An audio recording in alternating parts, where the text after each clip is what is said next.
సాధించింది లేదా సాధించలేదు అంటే దానికి కారణం ఆ జాతి దానికి ఉన్నటువంటి భాషా సంస్కృతులే.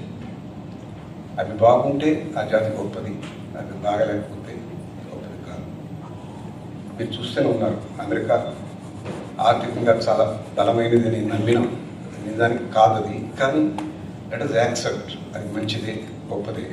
కానీ దానికి ఏమైనా గౌరవం లేదు కూడా, ఎందుకు లేదు? అక్కడ విభిన్న భాషలు ఉండొచ్చు. ఒకప్పుడు మానవ హక్కులకి అవకాశం లేదు, ఇప్పుడు లేదు.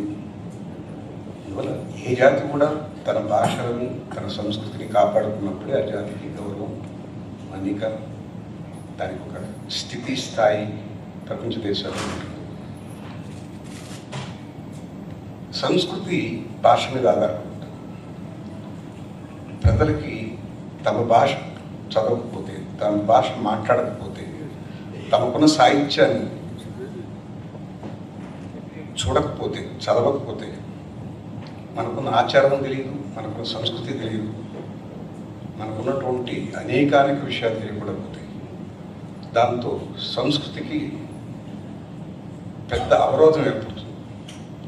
తప్పనిసరిగా ప్రతి వ్యక్తి, ప్రతి జీవి తన మాతృభాషలోనే విద్యా విధానం కొనసాగించాలి.